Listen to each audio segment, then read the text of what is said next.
Welcome to the Rhode Island Division of Developmental Disabilities (DD) Community Quarterly Forum. Wednesday, November 2nd, 2022. Hosted by Advocates in Action Rhode Island. I'm Michelle. I always forget every single time to introduce myself. I am Michelle White from Advocates in Action, and we're really happy to have everybody here today. We're really excited that over 100 people have registered to come to today's forum. These forums, I think, are gaining a lot of popularity because they're so informative and people have a chance to really ask a lot of questions. So I'm going to turn it over to Director Kevin Savage from BHDDH. And Kevin, take it away. All right. Thank you very much, Michelle. Thanks for having me. I want to thank the members of the panel for being here to present the information that they have. But mostly I want to thank the members of the community, adults with disabilities, their family members, and other providers and advocates for just coming out and meeting with the community to listen to information, and there'll be plenty of time to share information. So part of the time for people who have been coming lately know is for the state and other partners to give an update on what's been going on in the last this quarter. But a lot of the time is really for us to hear from you and let us know what you need to hear from us, what information you may want to share, and for us to answer some specific questions that we can address to help you kind of get better situated, to let us know what we need to know, and oftentimes to follow up on those things and get back to you. But I'm thrilled that there's such a large turnout. I know that our next one will probably be in around January, February. So it gets into that cold weather where people start not feeling so well. So it's great that everyone's out now, and we'll keep this moving quickly. So we're going to, the agenda's up, and we're going to take it down so that we can see who's here and kind of look at you screen to screen, I guess. We'll talk about the consent decree. That's a standard topic that we talk about, and there are a couple of areas under that. And then we're going to talk about other areas of updates in the DD community. And then what we'll move to when we finish with those updates is a question and answer period. I have the questions that you sent to me. I checked off what I'm not sure that we've covered, and I'm going to talk about what we need to cover in addition to our agenda, and then maybe how we're going to do that, but then move to what the questions are from the community. And I think Deb and Michelle will help me manage how we're going to get to address everybody's questions, so that by the time we end, we will have either answered your questions or tell you how we're going to answer your questions. So let's get started. So on the consent decree, under what was called the action plan for the consent decree, there were two phases of a transition and transformation fund. A number of community members applied to be grantees in the transition fund.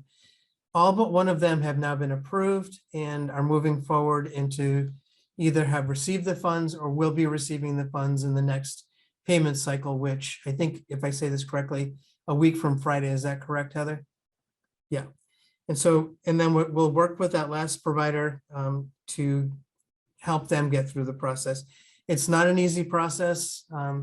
As any of the panelists we can tell you, I think we have 4 new providers who are just going to introduce themselves to you, and they became new providers through this transformation fund process. The technology fund is, I know, something that a lot of people who have applied to it are really waiting to receive their technology. Some people have begun to receive it. Round 1, there were 265 requests that have been approved. The providers and fiscal intermediaries have been working with individuals to get technology into people's hands. Round 2 closed on September 30th. There were 235 requests, and we're following up with individuals to gain all the information that we need to approve the request. I'm happy to report that round 2 went a lot more quickly and a lot more smoothly than round 1, mostly because we learned a lot in round 1, even though it did take a long time. Round 3 closes on November 30th, and I'm sure that will go even more smoothly. So thank you very, very much for your patience. It hasn't been easy, but we are making a lot of progress and working much more quickly in the secondary and tertiary rounds So you will be seeing your technology very soon for those of you who haven't. And for those of you who had, congratulations for getting through the process. I know it's going to make a difference in your lives. Rate review. So that's a big topic. And in my list of questions, I had a lot of people who were asking where we are on this whole rate methodology process, working with Healthcare Management Associates, HMA, and their subsidiary Burns and Associates, who has been working with us in the past several months on completing the rate methodology process. They've gone through the initial phase of gathering information and sending out a draft proposal for public comment. As many of you know, they've met with providers, the state certainly, self-directing family members and individuals and other stakeholders to gather all the information they can to make what they believe is the best proposal. They put that out for public comment so that they could determine if they've missed information or didn't get something right. And that would allow stakeholders to address whatever their concerns on the draft are in writing. And then they will respond to written comments and come up with their final proposal to the state for what they believe is the appropriate rate methodology process going forward. That's actually the stage they're in now. The public comment period ended last Friday, and they're in the process of developing the final proposal to the state. And so that's where they are. And so we will get that in the next few weeks. And then we'll use that to come up with our new rate methodology process. And we're excited about that. I think it will certainly have a positive impact, I believe, on rates. That's what's anticipated. And also, hopefully, our goal was to help streamline even further the whole process for how people are reimbursed, funded, and how the system works. So it should help us, if you remember, with our administrative burdens goals to reduce administrative burdens. In the end, this process should continue to help reduce administrative burdens. The next issue was the state workforce initiative, which we have brought on the consulting firm Sage Squirrel to assist us in that process. And the goal of the process, as you know, is to assist the state in working with community providers and self-directing community to stabilize the direct support professional workforce through recruitment and retention efforts across the system. Their work is underway. They've developed a work plan, which was part of the action plan, and they are putting together a coordinating council with representation from all areas involved in the IDD community, including people with disabilities, family members, providers, self-directing stakeholders, the department, BHDDH, of course, Department of Labor and Training, and the facilitators of the various statewide workforce initiative subgroups, work groups. And they'll put out some information on what exactly that coordinating council needs to be doing and will accomplish in terms of reporting out to the community, so that not only will they help coordinate the efforts of the work groups, but help facilitate communication to the community so you're aware of what's going on throughout that entire initiative. So kind of streamline the communication, close the loop so that everyone knows or has the ability to know what's going on to streamline this stabilization process as we rebuild the workforce post-pandemic. We also just completed what we call the caseload estimating conference. We're relatively new to it. It's a way for establishing budgets for human service agencies, and it happens every 6 months. This was our first, our third round, but really our second official kind of major involvement in it.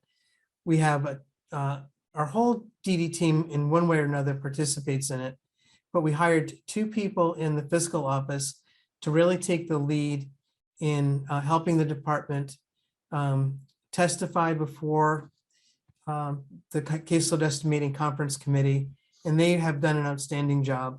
You can see the progress they've made from the first sort of trial run that we went through last year to the May conference to this November conference, and they've really handled it professionally. I think we did an excellent job this time, and I think we're getting a really good handle on how you can participate in the conference to help establish the caseload budget going forward. So that was completed last, I forgot the day, Wednesday or Thursday, I don't remember which day, but anyway, we completed it this year, and so that helps us get set up for the next fiscal year, and then we'll go back and testify midway through in May. The next thing I wanted to give an update on is Brenda Duhamel is going to give, she's an associate director for the Division of Developmental Disabilities, and she's overseeing our project of bringing up to scale the conflict-free case management project for DD. Just to remind people, the overall project is an entire human service project that affects all of the agencies involved in HCBS, and Brenda will help you with the acronyms. So, Brenda? Hi, good afternoon. So let me just, for anybody who's not heard or been a part of the discussions around conflict-free case management, just a little bit about what it is. So it is a federal requirement, as Kevin said, under the Home and Community-Based Services Final Rule, HCBS, for all LTSS, long-term services and supports programs. So both IDD and Elders and Adults with Disabilities, it impacts both of those systems. And so we're working on this collaboratively with EOHHS, the Executive Office of Health and Human Services. So basically what conflict-free case management is really just what it sounds like. It's case management that's free of any conflict, which means that basically someone who's providing a service won't also be the one determining exactly, what services should be in your ISP. So they just need to be separated. So what conflict-free case management includes is that person-centered planning and discovery time where you're talking and sort of figuring out what's important to you and what your goals are, the development of that plan, your ISP, making referrals to different service providers, both paid and unpaid, and then monitoring that plan to make sure you're getting what you put into your ISP in the first place. So we've been working on this collectively with the executive office, and we have a strategic plan in development. It is currently with the secretary of the executive office. She's reviewing the plan, and we're hoping to have it out for public comment and review so that we can get feedback by mid-November. So we'll make sure that that's, once that's up, it'll be on the executive office's website. We'll make sure that we push that information out to everyone so that we can get as much review and feedback from all of you as we can. And then we will refine the plan and sort of move on from there.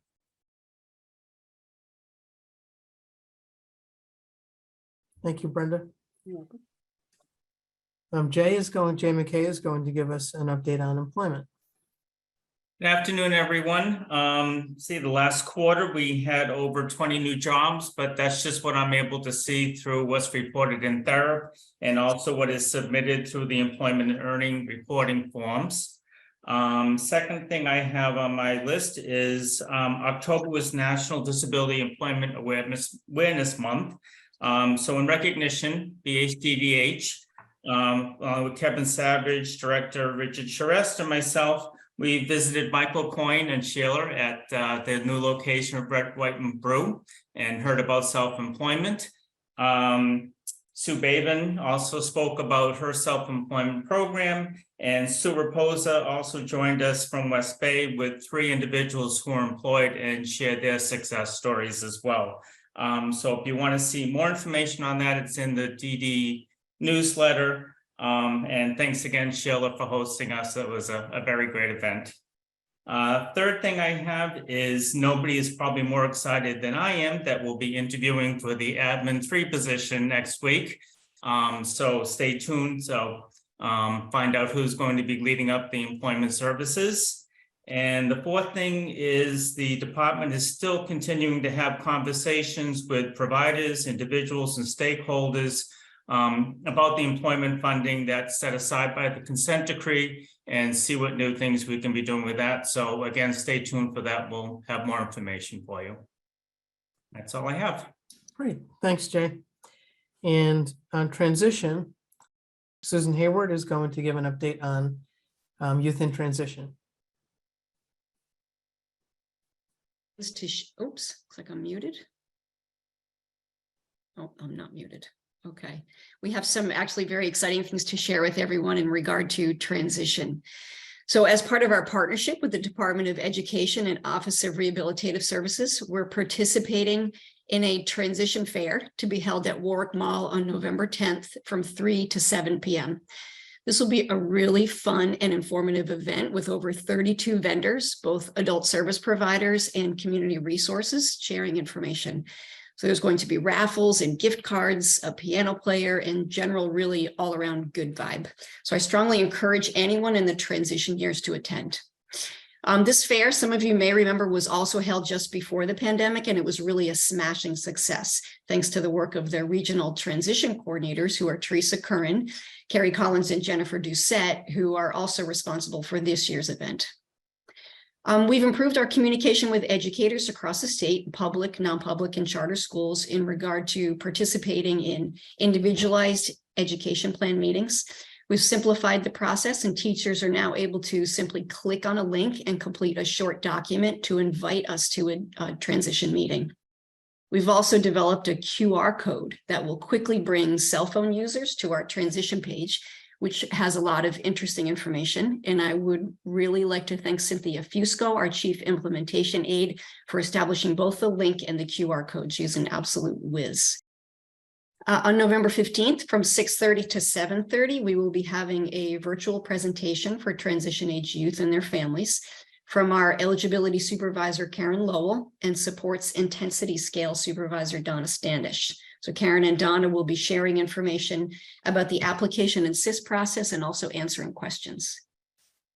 In late August this year, we sent 60 letters to youth who are 19 years old, turning 20 between September 1st of this year and July 31st of 2023, and eligible for service through DDD. So these letters were sent to introduce young adults of transition age to the DDD transition coordinator, Carolee Leach, inform these students of the transition page on the BHDDH website, and also of the support available through Rhode Island Parent Information Network. In August, I gave a presentation to the Medical Home Portal Committee, which manages a website holding information for medical professionals and parents of children and youth with special healthcare needs. Information from DDD about the transition process is now available on the Medical Home Portal page. In July and August of this summer, we also provided a presentation to DCYF staff on application to both the DDD and the Behavioral Health Unit for youth in DCYF care. The behavioral health presentation included review of the Behavioral Health Guide for Young Adults, which is really an excellent resource for navigating the behavioral health system. And Denise Aitchen, who is the Healthy Transitions Project Director, also presented to our Transition Community of Practice group about this really great resource. So we did have a question come in that asked about where to find information about transition. We have a lot of information on the Transition to Adult Services page of our website, which I'll put the link in the chat in a moment.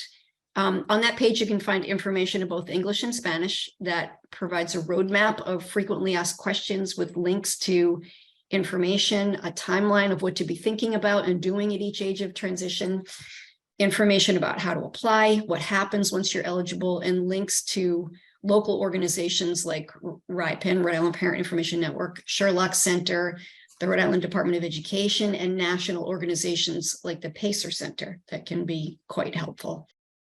And we also provide adult service information to students and families beginning at age 14 when we receive an invitation to an IEP meeting. So if your child is age 14 or older, has an IEP and a CDP, and is likely to need adult services, then your child's teacher will invite us to the IEP meeting. But you as a parent can also ask your child's teacher to invite us. Beginning at age 17, we not only provide the written information or electronic, if that's what's preferred, but we also begin attending and participating in IEP meetings. So I'm happy to answer any questions or schedule a time to meet with anyone who would like to discuss anything further. So I'll put not only the link to the transition page in the chat, but also my email address. Thank you. Thanks, Sue. Could you just tell me, Sue, on the Warwick Mall event, what was the date for that? It's November 10th from 3 to 7. Thank you. And the flyer was actually included in the DD news bulletin Great. this past week. I assume there was a flyer because I know how you do stuff, but I Yeah. just wanted to get it in my head myself. Okay, and the last item on our agenda before we go to questions and answers is Heather is going to introduce our new developmental disability organization providers who became grantees through the second phase of the transition and transformation process. So Heather? Yeah, thanks, Kevin. So yes, I want to introduce 4 organizations that did become DDO providers. There is LAZO, there is the Rhode Island Self-Direct Coalition, the Rhode Island DD Cross Disability Coalition, and Best Life RI. So I'll let them provide some information about what their organizations will be doing. And we're really happy that they've all become DDOs, and so that as we hope to build capacity within our system. And I think all of them are going to do some really great things. So I'll let them tell a little bit more about what they're going to do. I'll start it off with LAZO. So Arida, if you want to start. Hello, everyone. Good afternoon. Hello, can you hear me?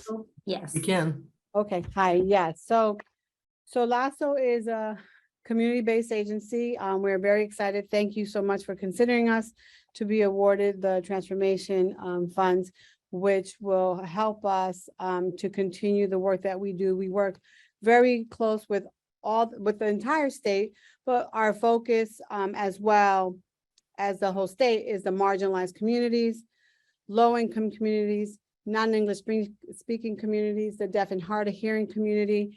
We work really hard in those communities to make sure that the playing field and the platforms that they are at are equal across the board for all. We provide brokerage services, not only brokerage services, we also work with immigration issues, housing issues. We also provide chats or charlas. We have a contract with RIDE that will assist us with that as well, to be able to ensure that the transition for folks who have difficulties attending the standardized transition meetings and or IEP meetings, that we can work one-to-one with them as needed to get them across to the other side.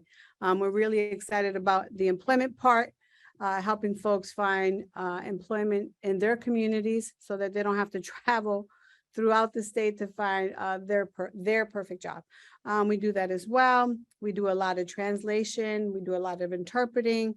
In the deaf and hard of hearing community, we work very closely with folks who are looking for housing specifically, who are having difficulties. And also, again, with folks who are homeless. We've worked with folks who have moved into the state, who have been open to Buddha and just have no clue about where to go and how to obtain the services that they need. We work with other agencies. We also work with a lot of the churches trying to help recruit for employment.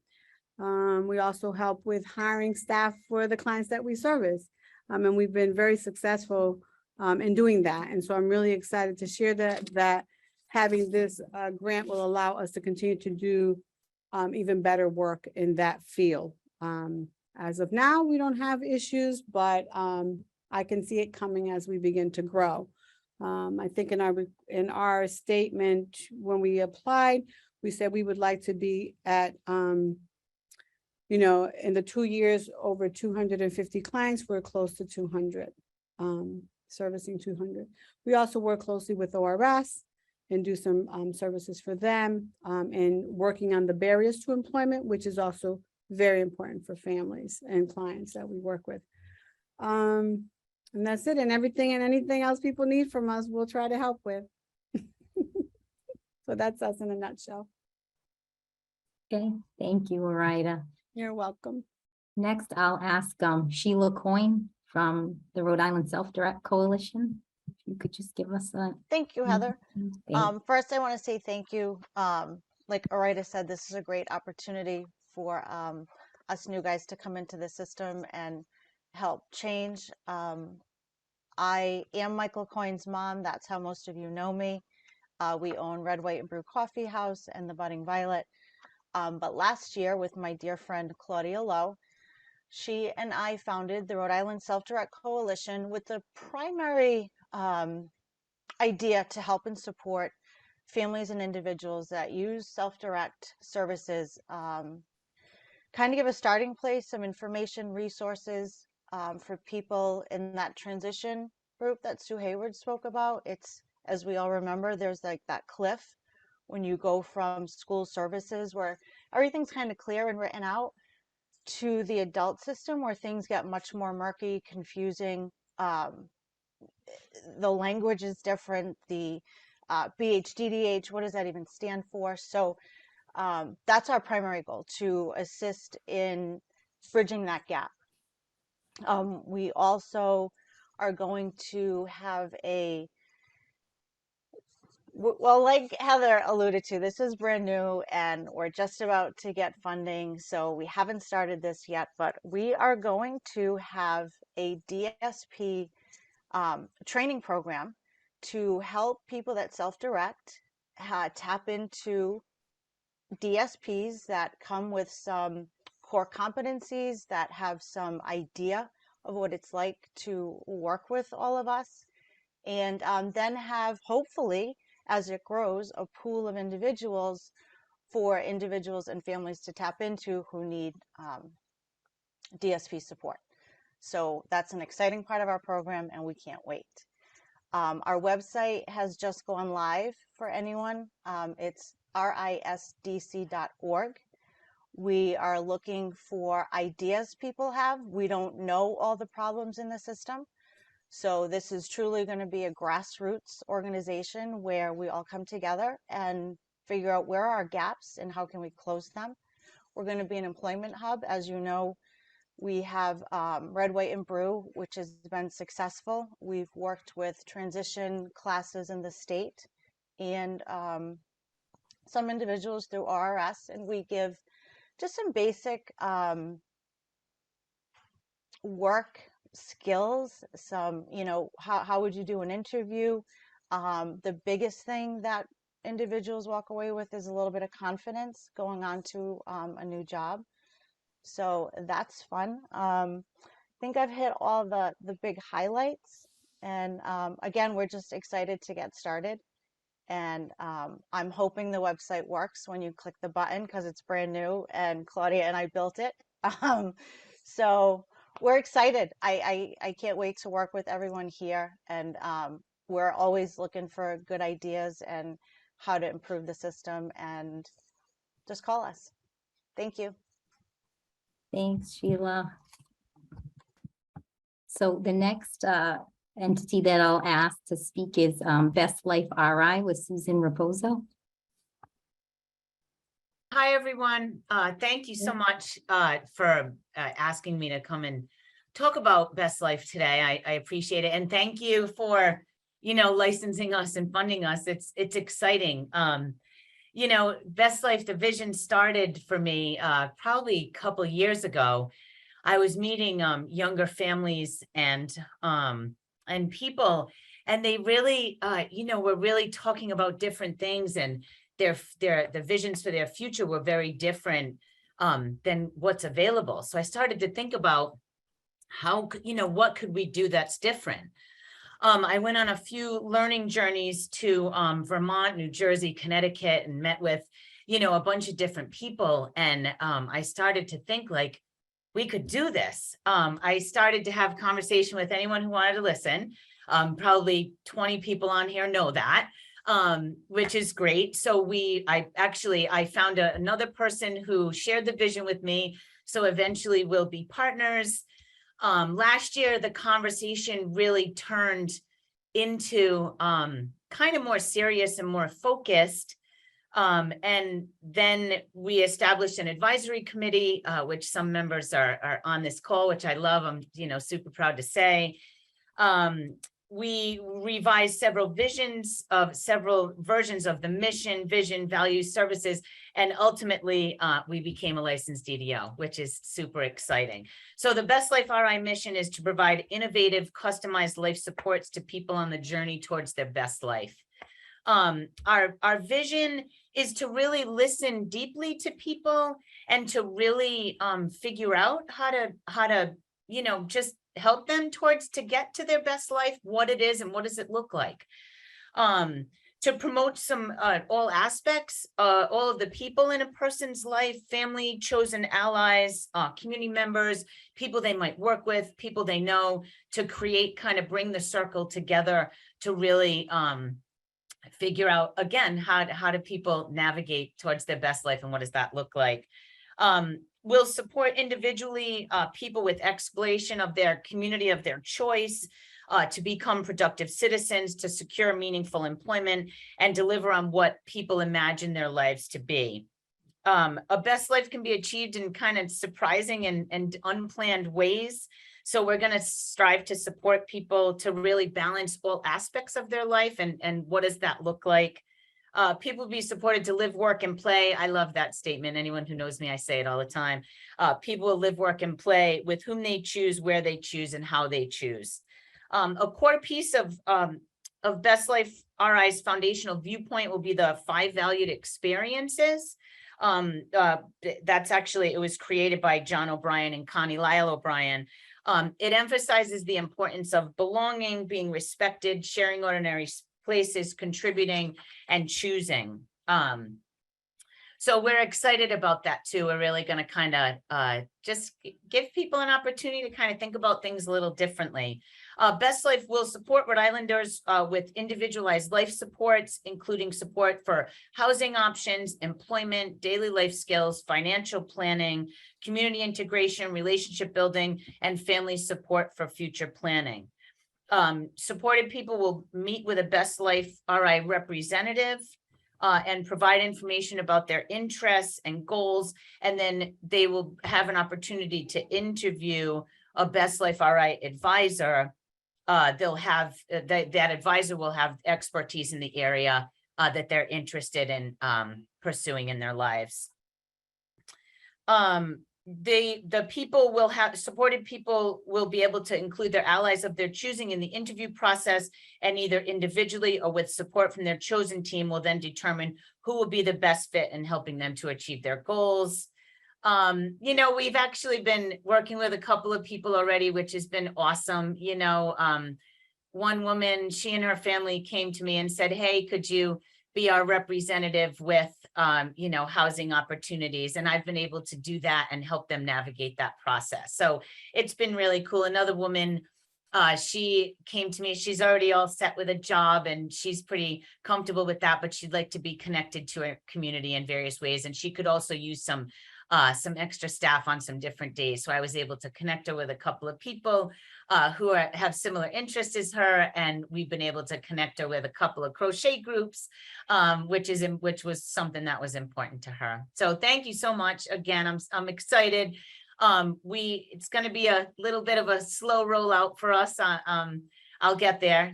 We will definitely get there. But feel free to reach out. I can actually put my email in the chat. I'm totally open to a conversation. So thank you so much. Thank you, Susan. And our next new DD provider is Rhode Island DD Cross Disability Coalition. So I'll turn it over to Sue Babin. Actually, Tanya's going to kick it off first, Okay. and then I'll chime in. Okay. Hi. Hi, Tanya. Hi. The Rhode Island Cross Disability Coalition is a statewide self-advocacy group for all people with all disabilities, and we meet once a month, usually at the Warwick Public Library, and our focus is on leadership, employment, and accessibility issues, and any issue that relates to people with disabilities. And we've had, in the past, we've had Buddha come, and that's been a big draw to our meetings. And we've been around for a while, since what, 2009, I think it was started. So we've been here and about, you know. And our next meeting is next week. So at the Warwick Public Library. So if you want to come, we'll be there. So Sue. Thanks, Tanya. So the Rhode Island Developmental Disabilities Council has administratively been supportive of the Cross Disability Coalition since it started in 2009. And as Tanya said, it's a group of great folks with all different kinds of disabilities from different organizations or independently throughout the state. You know, people get together to talk about things that are really important to them, what's going on in their life, what's happening, and it's also a learning opportunity. We're really excited to collaborate with them on this DD transformation grant, which is going to have a focus in 3 different areas. The first is peer and family empowerment by identifying peers and family members that can reach out to other individuals and provide information in accessible formats in a variety of different ways on customized employment and self-employment. There's quite a few folks that are now in the state that have their own businesses. Jay mentioned a couple initially. And over the last 5 years, there's been over 100 new small businesses that have been established. If you go to the Rhode Island DD Council's website, riddc.org, you'll see a listing of some of those businesses and what people are selling, their products and services. So it's really exciting.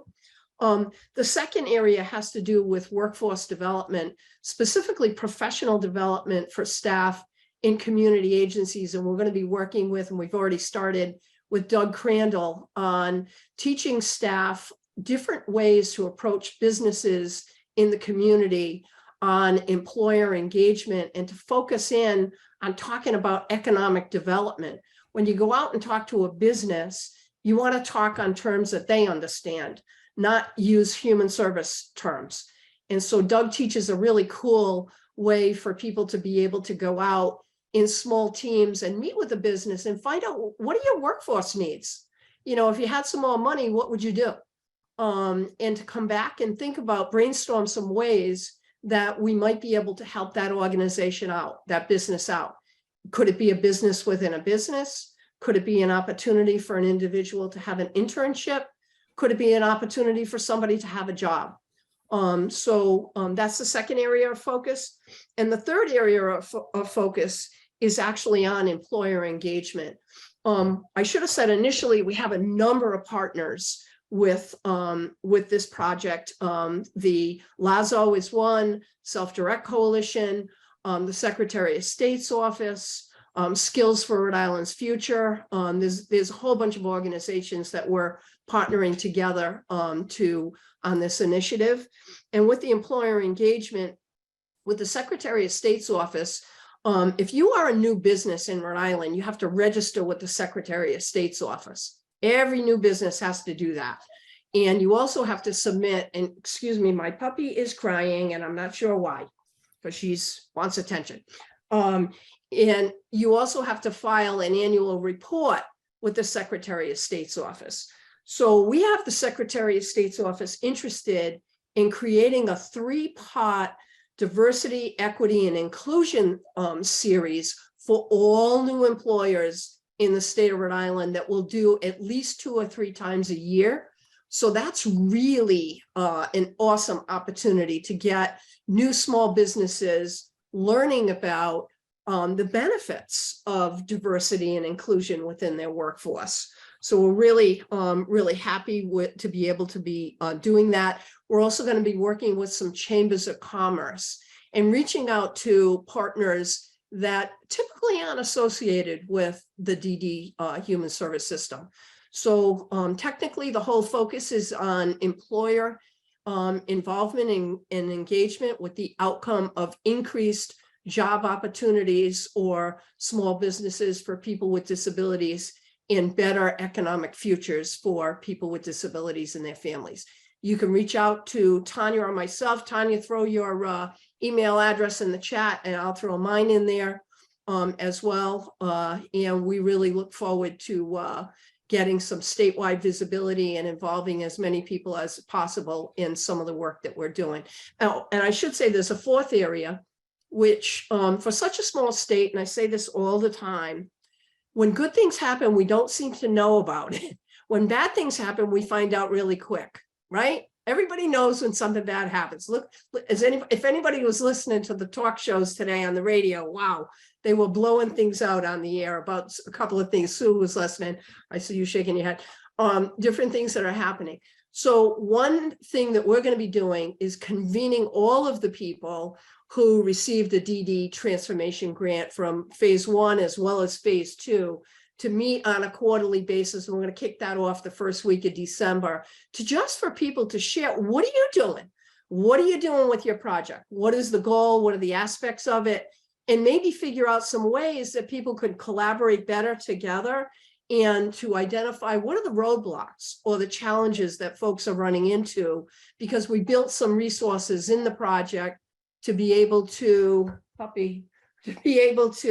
hire some people from out of state or even in state to tackle those challenge areas and for us to brainstorm together some solutions. So that way we'll be sharing information with all of the grantees as everybody moves forward in thinking about a better system of supports for folks with disabilities and their families.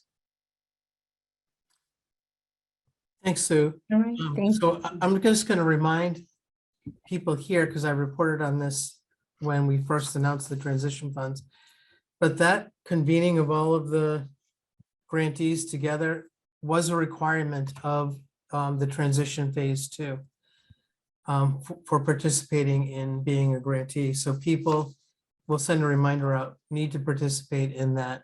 It will be great if after convening that, we could report back. When I say we, I'm going to ask you to do that, or report back on what the outcome of that meeting was so the community can hear. And I'm sure it's going to be very positive. So I'm excited about it. It's not, this isn't a negative oversight. It's really a collaboration of working together. And that's really the point of the transition funds. So I think it will be very, very well received. I'm sure people will be excited about doing it, and more so after they actually participate in it. Not just another meeting, but really the benefit of collaboration. And that's why we're working together. So that was one of the most positive proposals I saw in the transition funds, and making sure that we're collaborating and talking to each other. I loved it.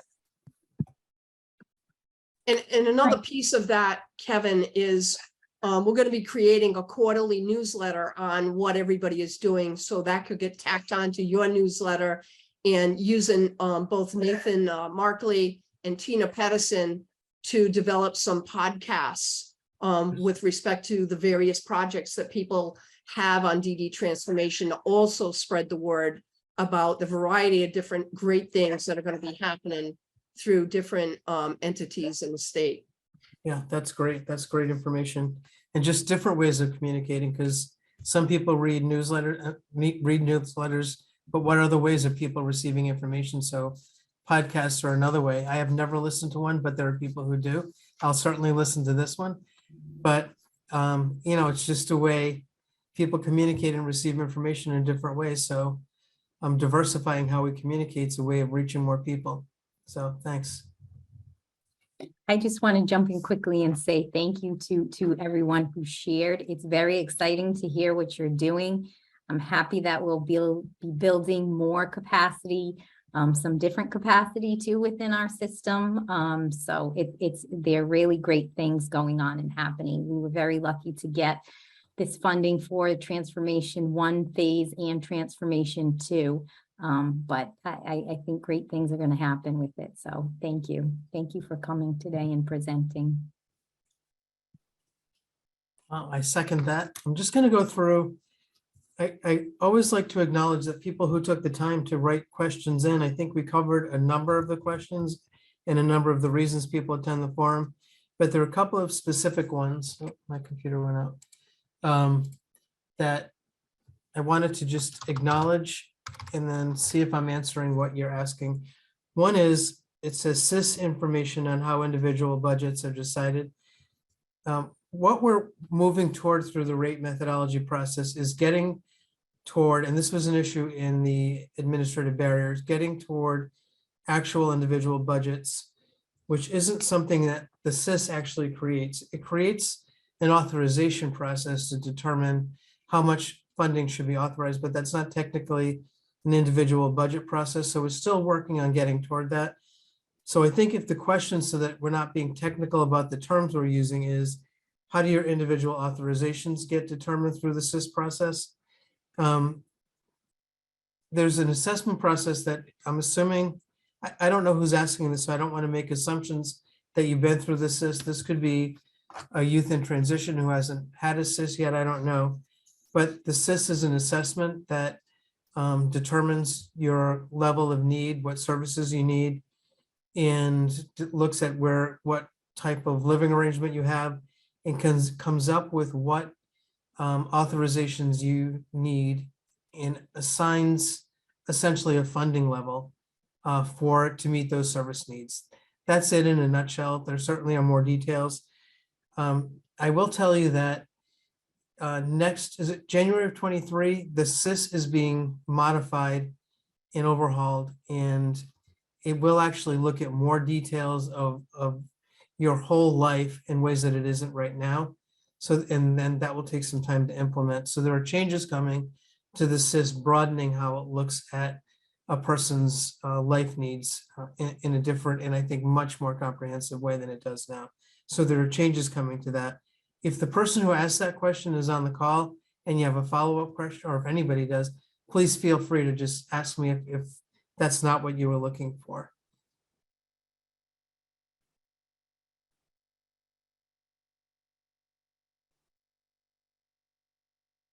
Okay, Heather, did you have anything to add to that? Heather's really the expert on CIS, I'm not, but I don't want to go into a lengthy detail on the CIS process because I don't think that was the question, but. No, I think that was a good overview of it, Kevin. If Okay. people do have other questions, I can answer, but. All right, we'll cross that one off. Someone asked about information about current issues in residential and employment services. So Jay talked about employment services. We are working on some issues in expanding residential services. We have a new provider, Modupe Williams, and I'm not going to call her out. She's going to waive. We offered to let her introduce her program. She's going to do that at the next forum. But she is getting started. The program is Agape. And I will tell you that they have worked really hard at getting on board as a new provider. We're very excited to have them. And so you'll hear more about them going forward. But the other thing that we're doing is we're getting ready to release an RFP to build what we're calling a transition facility that transitions people out of either hospital step down or youth in transition who are sort of stuck in DCUF placements beyond the age of 21. We want to stop that problem and help youth transition out of DCUF on time by their 21st birthday.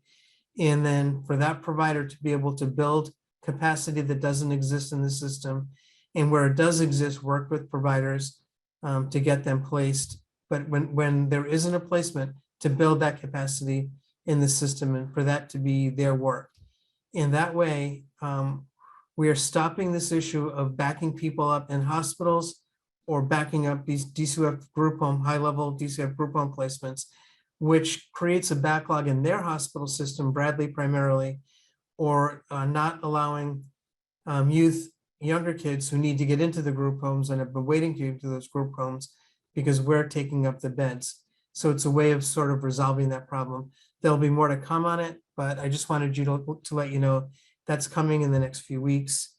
And we're excited that we have the opportunity to do that because for those of you who don't know, I come from DCUF. This issue of not getting youth placed on time is primarily focused on high-end youth. And it's a years-long problem. And hoping that this will be the issue that largely resolves the problem. And by the way, it's not an issue of the youth in transition team. They do an excellent job on getting youth transition. They collaborate with the school department, with the DCUF team. It's really an issue of not having the right facility for youth who are in the high-end groups to transition into. And it requires flexibility in the system and openings in the system so that we have the ability to have movement. So that's what we're really looking to do on this. Did you have anything to say on that, Sue? I know you gave a transition update, but the question was specifically on residential, so. Yeah, no, I mean, I would actually defer to, Tracy Levesque or Melissa Greenleaf because they manage the residential Yeah. needs within the Cool. division. I will say that we do meet with DCYF monthly Yes. to make sure that we're, any young adult that's with DCYF that needs application to DD or behavioral health does have that application submitted. And we also go over complex situations and determine, what the next steps are between our two departments. And we've also actually been meeting with DCYF recently in regard to their policy and how, since we work with them so closely, how their policy can be reflective of the needs of youth that will be transitioning into adult service. But I think for the more specific questions about movement, that would be for the residential team. Okay, yeah, and they are very much involved, so thanks. Someone asked me to share information about Luna, or they're hoping to share information about Luna, capital L, capital U, capital N, capital A community care, and to get an update on information. I don't know anything about Luna or very little. I went on their website when I saw the question. Is there someone on the group who knows and wants to share about Luna community care? And if not, if anyone hears about it and would like to bring it to my attention, just to call me directly, and I'm happy to talk to you about it. I actually happened to find. Oh, notice, hi, Kathy. sorry.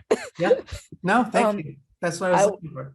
I was at Outsider Collective last week and I noticed it. And I looked it up too. I don't really know much, but I know that might not be here.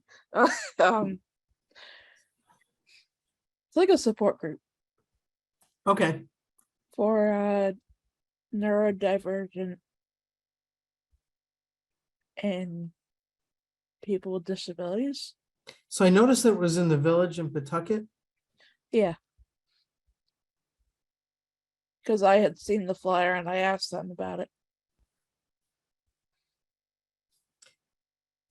If you could, yeah, Just put up the Well, that website, works. Kevin. if we could get, do you know who runs the group or organization? Is there a contact person?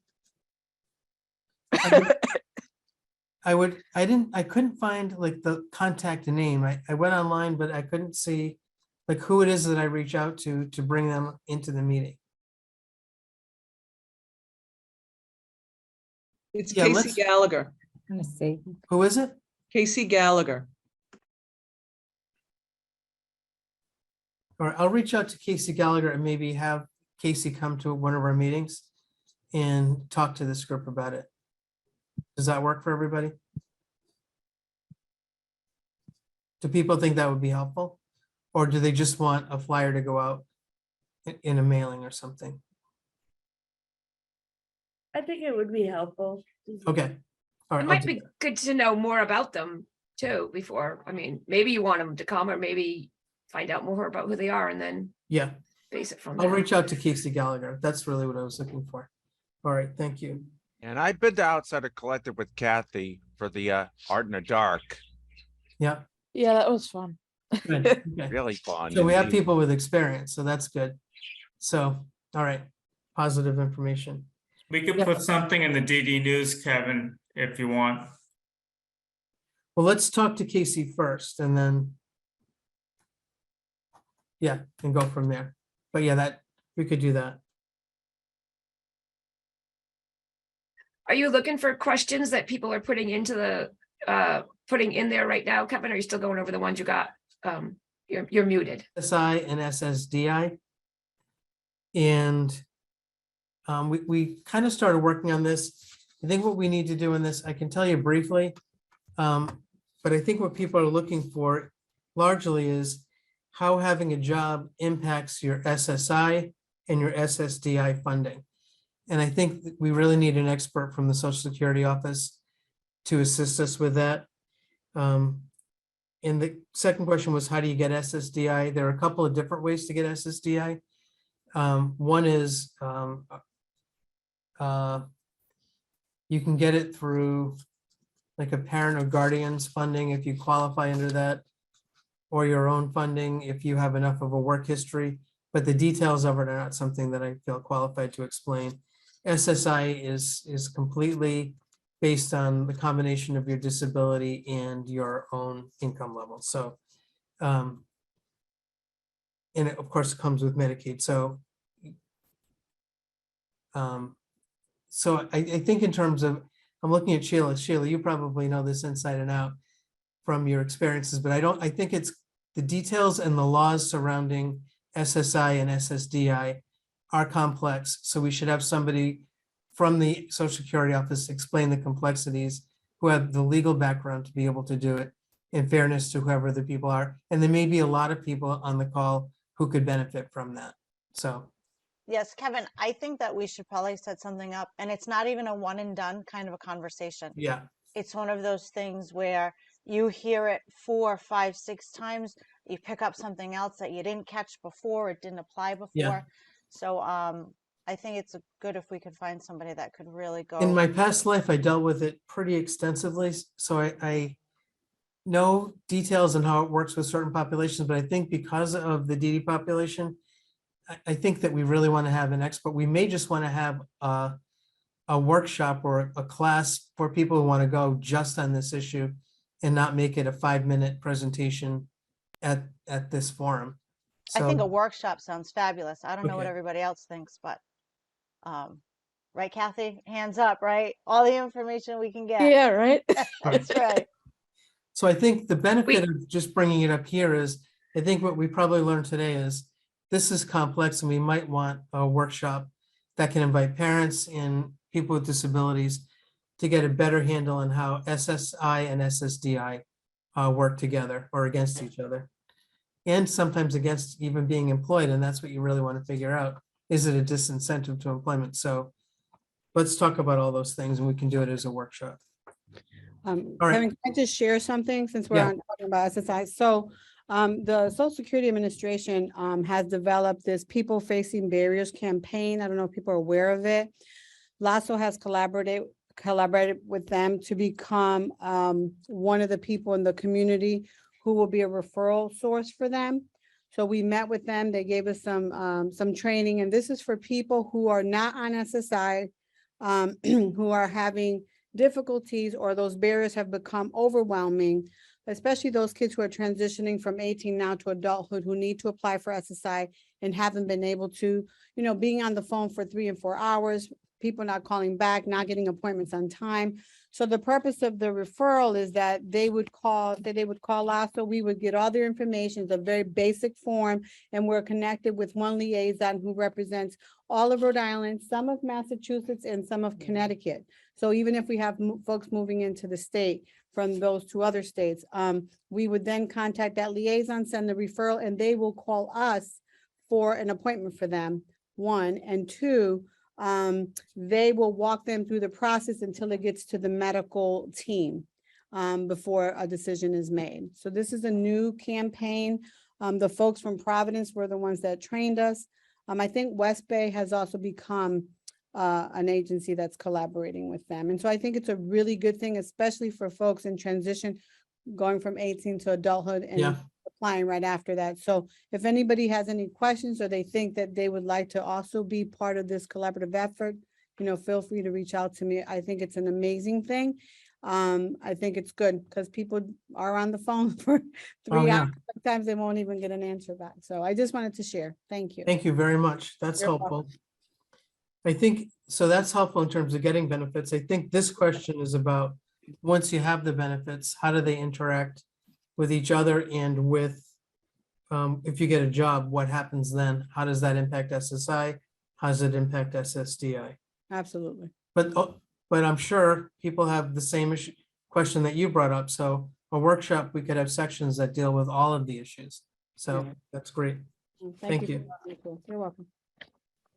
So that's all the questions I had. Kevin, actually, can I just make a public service announcement? Yes, Michelle, so course. sorry, because I'm noticing that everybody who wants to put something in the chat box, they're only sending it to the hosts and panelists. So if you want, because I keep copying and pasting it back into everyone, so just Yeah. make sure when you send a message, just click everyone first and then put your message.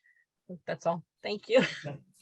Michelle, we don't have the option to click everyone when you hit the drop. Oh, is that what it is? Then you know what? Yeah, I'll just keep copying and If you're a pasting. I don't panelist, mind, you but I don't was have like, that option. oh, That was the why? biggest we could. I can Okay, fix it. all I'm right. gonna fix it. No, you can All fix right. it. Deb's gonna Now you fix can. it. I just didn't want everybody to think that I was being like a copycat and just copying all their stuff. All right, very good. Thank you. Here we go. Now you can. So Kevin, there were a couple of questions that people typed in to the question and answer button box, whatever it's called. And the first one is from Jean Ann Giuliano, who wants to know regarding conflict-free case management, will it be possible to get a waiver for CFCM? For example, if you self-direct and you wish to have your plan writer also be your case manager. Brenda, do you know the answer to that? I don't think we've gotten quite to that level, but I think there may be ways in which the plan writer can work collaboratively with conflict-free case management to assist you if that's what you're looking for. But conflict-free case management is more than just the plan writing. That's just a piece of it. So I think more to come on that, but I would, Brenda, take that question directly to the LTSS group. And just, I think we could anticipate, particularly in self-directing, that that's going to become an issue for people, depending on who they want to use. All right, the next one is information on SSI can be found through the Sherlock Center. Oh, there's an answer. Yes. Thank you, Claire. Can I say also all of the links and addresses and everything that people keep sharing, when you watch the recording online, they'll be like right there. So you don't have to worry if you like missed it in the chat or something, because they'll be there for you. Yeah. So there's a link on, so even if we're going to do a workshop, we can start with that link and bring someone from the Social Security office in. But it's good just to have that link through the Sherlock Center. So I appreciate that. We actually, Advocates in Action, we were going to have a session about that at the conference, but we just got so many sessions, and the person at Sherlock, Jean Vey, who does them, had COVID. So, but she has agreed to set up, we're going to have like a separate session for it. So we'll send out information about that All right. also. So. Yeah, I was gonna say that we should connect with the Sherlock Center too. Were there any other questions? Oh, are there 4 more? No. Those ones are all pretty much just sharing the stuff about the Sherlock Center and work incentives. But I know Kathy Gunmanson was trying to ask a question earlier. I want to know when to ask it. So hit it, Kath. Okay. Can you tell me why I can only get one device or the other? Not like I want the iPhone 14 Plus and the Apple Watch.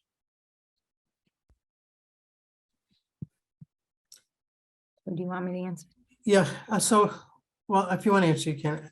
I don't think that you're limited in what you can get. I think you're limited on what you can get under the technology funding. Otherwise, you would have to use your authorization funding. It's not that you can't have it, it's that there's limited funding under the technology grant. So if you want to get something else, you just have to use your authorization funding. Anything to add to that, Heather? No, that was good. We had just talked about that, Kath, in the class before this. So it's like, it's something that if it's in your plan, right? If it's a goal in your plan, then that's how you kind of go about starting to make that happen. Okay. Do you know when mine will be approved or not? What, did you get it in what round did you get it in? First round or second round? It would help if is there a time frame? I mean, is there, like, when did the second round happen, Kevin? The second round closed. Help me with that again. Heather. It closed on September 30th. So you already got a letter, Kath, so it was. Yeah, I did. They asked for more information and I sent it in. I don't know what happens after that. So we're working on compiling and getting back the responses from people. We just sent out those letters, so we're waiting to get them all back this week. And then we'll, towards the end of this week, be going through some of that information so that we can put together what we send out to your providers so they know what to, and FIs, so that they can assist with making the purchases. Okay. Good If I question. could, I'm sure other people have that question. Yep. So was that, I'm sorry, There's Sue. somebody else, yeah. So Yeah, I just wanted to jump in on Kathy's question because I'm not sure it was answered exactly. So in other words, Kathy was asking for 2 items. The total cost was under $1,000. So her question was, why is it that a person can only ask for one, or it came back to her that she can only ask for 1 item because other people have asked for more than 1 item. And a few of those folks have actually been approved for more than 1 item. So I thought the point was there's a dollar amount or an approximate dollar amount that people should stay under, $750, $800, something like that.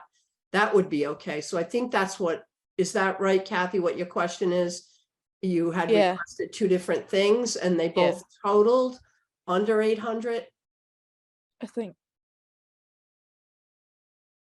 the items themselves, I know the iPhone is over probably 1,000 or so. Okay, all right, okay, all right. I was gonna say, well, that makes a difference. an iPhone 14 and an Apple Watch don't both Okay, go under. okay.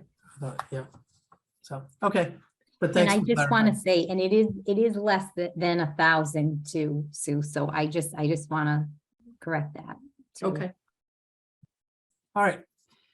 Great question, though. And thanks for helping to clarify, because that's how we get to the bottom of what the issues are.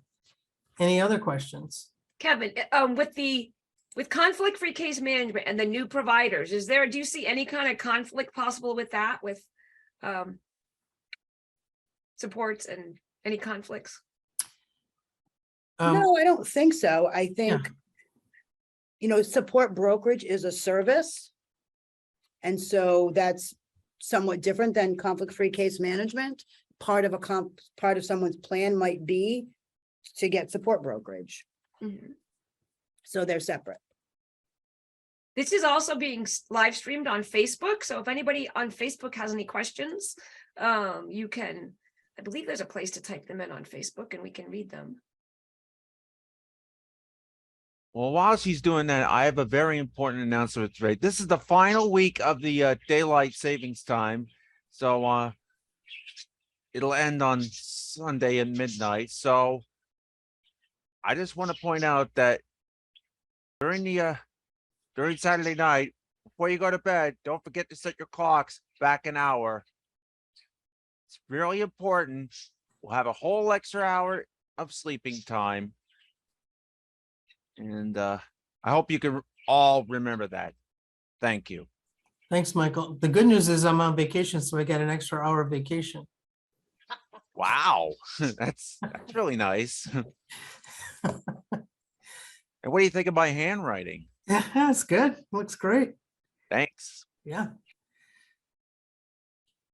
Any other announcements, even if there's no questions, anything that you're doing that you want people to know about that can benefit the community?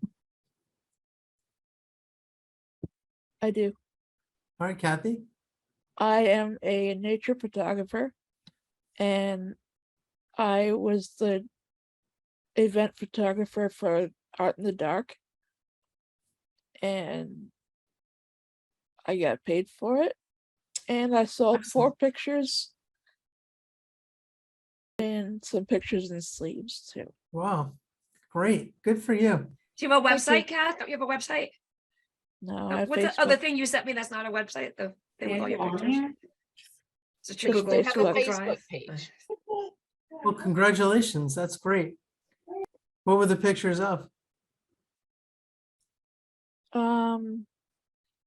A cloud, and it looks like there's a person laying there.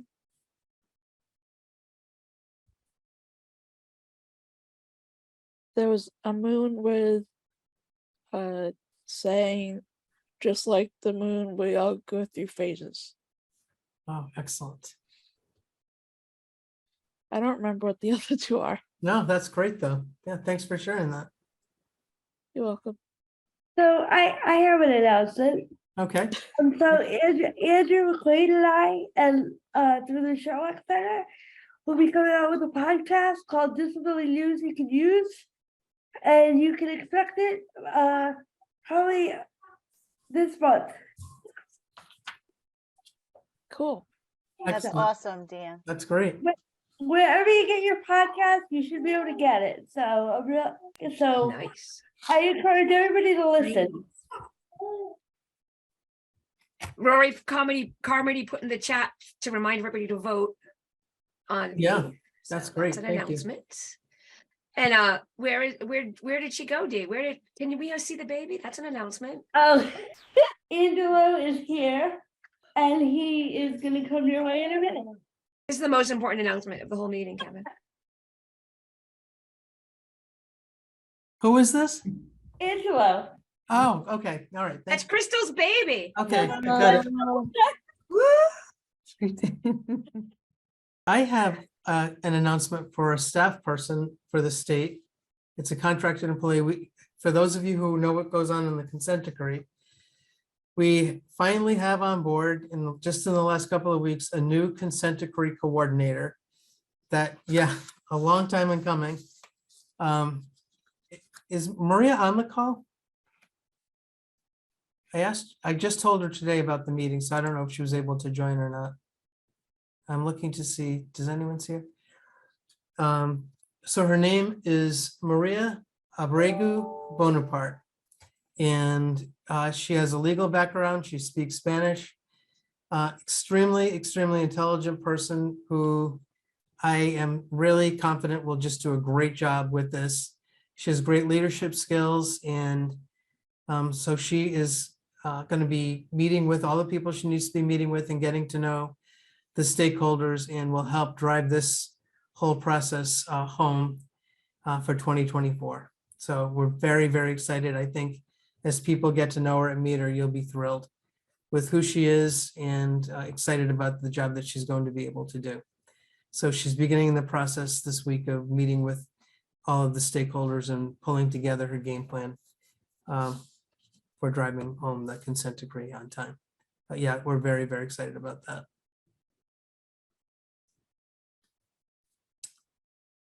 Anything else? It's kind of fun ending on a positive note. Oh, Casey just Okay. asked, All been positive. yeah, what platforms of the podcast are on? That's not a question for me because I don't even know what that means. Yeah.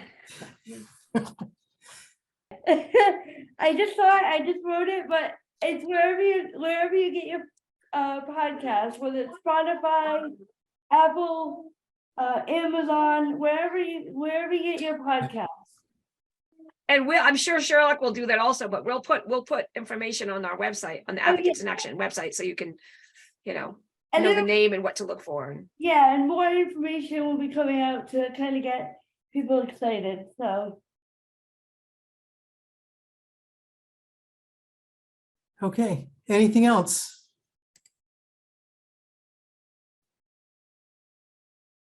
All right, well, thank you all very much. Thanks for all of the panel. Thanks for the people who shared and for people who participated by listening. We appreciate everybody being here, and we look forward to getting together again, and we'll work on the things that we talked about delivering to make life easier for people.